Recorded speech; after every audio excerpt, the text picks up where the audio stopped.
So I've been using the Galaxy Z Fold 7 for over 100 days now, and let me tell you something straight up. Samsung finally nailed it. I've lived with every Fold since the Fold 3, and each time I'd end up saying the same thing.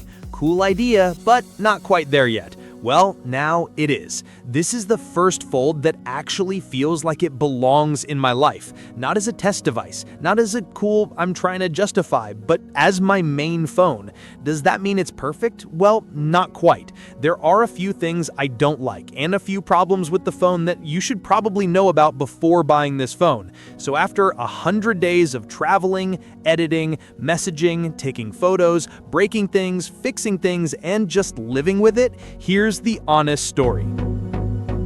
When I first unboxed the Fold 7, that familiar wow moment hit me again. You know that instant when a device looks so refined you just know it's gonna be good? Well, that's exactly how this felt. The phone's thinner, sharper, cleaner, and honestly, I think it's the best looking phone on the market right now. Not just among foldables, but period. It even looks better than the S25 Ultra.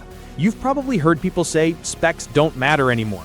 Well, that's not true for foldables. Here, thin and light completely change the experience. The Z Fold 7 is officially the thinnest foldable in the world, and you can feel that instantly. Compared to last year's Fold 6, it's 24 grams lighter and 3.2 millimeters thinner. But what's wild is that it's also lighter than the S25 Ultra. Yeah, a foldable that's lighter than Samsung's own smartphone. And even though the difference is just 3 grams, it genuinely feels lighter and more comfortable to hold. And when you unfold it, the thinness is almost ridiculous.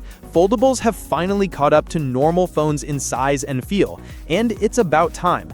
But there's a catch. Because of that super thin frame, it's harder to open the phone sometimes, especially when your hands are dry or first thing in the morning. I've dropped it a couple of times because of that. Samsung could have fixed this easily with a small notch or grip area on the frame, which, by the way, they're apparently doing with the upcoming Z Trifold. It's a minor annoyance, mostly noticeable early in the day, but worth mentioning. Every year, people ask the same thing. Did Samsung finally fix the front screen? And this time, yes, they actually did. It's finally wide enough to use comfortably. Typing no longer feels cramped. It's not perfect, but it's close enough that I don't immediately open the phone every time I need to reply or check something. I can scroll through X, reply to messages, and even edit captions right on the cover screen, something I never did on the Fold's X. The biggest compliment I can give, it finally feels like a normal phone. And that's how low the bar used to be. Unfolding the Z Fold 7 still gives me that wow moment. That 8-inch dynamic AMOLED display is just gorgeous, brighter, sharper, and larger than before.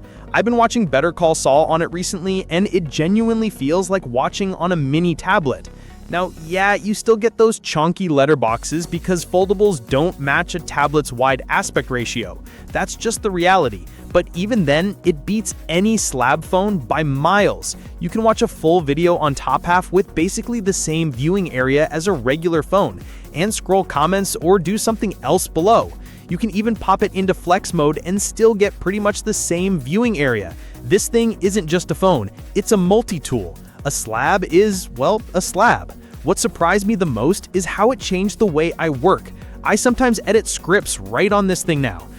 I've had YouTube Studio open on one side, Chrome on the other, and maybe Twitter squeezed in somewhere, all running smoothly. No lag, no stutter. Samsung even added a smarter split screen setup where one app takes most of the display and the other stays tucked away one tap away. It's a small change that makes multitasking way more fluid. And that taskbar at the bottom, still one of my favorite things about the Fold. It makes it feel like a real tablet, and once you get used to it, you can't go back. As for the crease, it's still there, but much less noticeable. Online, it looks worse than it feels in real life. After a day or two, you just stop noticing it entirely. It's improved enough that it's not a real factor anymore. Inside, you've got the Snapdragon 8 Elite for Galaxy, and yeah, it's fast, like really fast. Everything opens instantly. Games, apps, multitasking, it all just flies. On paper, sure, it's a little behind the S25 Ultra in benchmarks, but in real life, you won't notice. What I did notice though is how cool it stays. Sure, it can get warm if you push it hard, but that's just normal. 98% of the time, it's surprisingly cool for a foldable this thin. Now, battery life on the Fold 7 has been decent. Not mind-blowing, not disappointing, just decent. For a 4400 mAh battery pushing this massive display, it holds up surprisingly well. I've been getting a full day on mixed use. Gaming, binge-watching, multitasking like crazy, it survives. But am I completely happy with it? Honestly, no. Coming from the S25 Ultra and its 5000 mAh cell, the difference is noticeable. You feel that extra battery cushion missing here. And look, if Samsung had given us some bold Chinese OEM style charging, 80W, 100W, something wild, this wouldn't even be a discussion. But no, 25W wired, 15W wireless, it's fine, it gets the job done. About 30 minutes for 0 to 50 and roughly an hour and a half to top up. Decent numbers on papers, but compared to the competition, it's just not keeping pace. Now, one of my biggest complaints about the Z Fold lineup has been its cameras. When you're paying this much for a phone, you expect it to be among the best, and that simply hasn't been the case. But the Z Fold 7 kind of changed that perspective, because Samsung finally gave it the same 200 megapixel main sensor as the S25 Ultra, and it makes a huge difference. Daylight photos look fantastic, sharp, colorful, and full of detail. Low-light shots look great too, and colors stay natural. But the zoom, still 3x, and that's where it falls behind.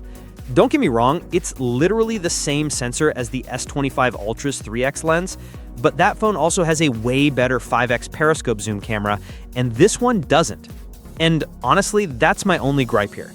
I just wish Samsung had gone the whole hog and copy-pasted the entire S25 Ultra camera system onto the back of the Fold 7. That said, for most people, this camera is more than enough. I've taken hundreds of photos and even product shots for videos, and they're all turned out great. Sure, it's not the best camera system Samsung has to offer, but it's almost getting there, and that's progress. Also, they finally ditched that awful under-display selfie camera. Good move. It's replaced with a 10-megapixel punch-hole camera that actually looks decent, though the black circle is huge. It's not something you see all the time, but when you do, yeah, it looks awful.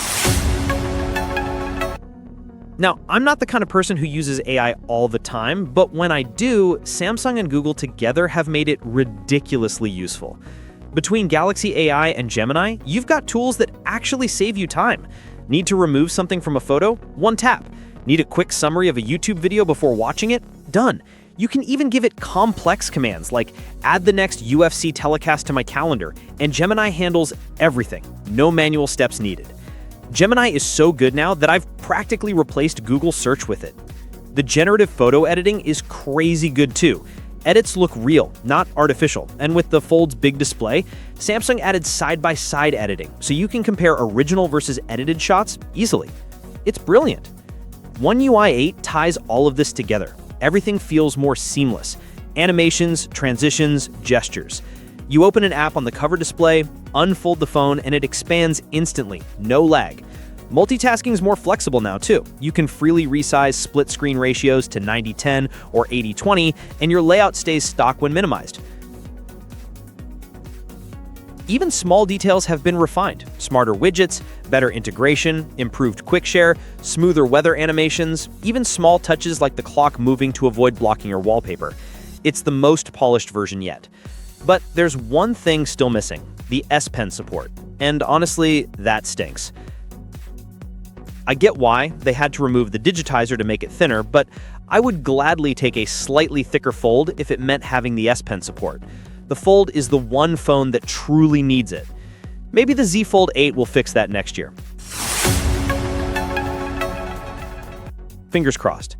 All right, 100 days in, how's it holding up? Pretty good, actually. No hinge issues, no screen protector bubbling, no weird noises, nothing.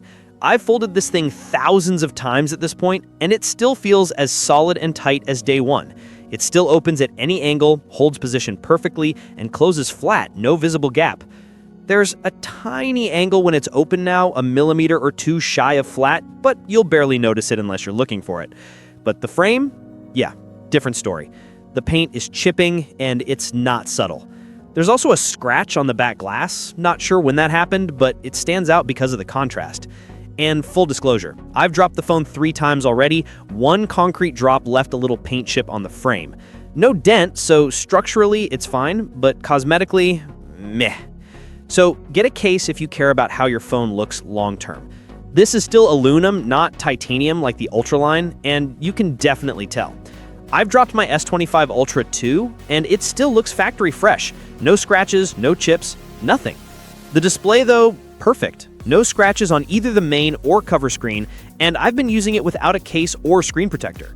So yeah, the Fold 7 isn't invincible, but treat it with a little care and it holds up well. Just protect that frame if you want it looking new.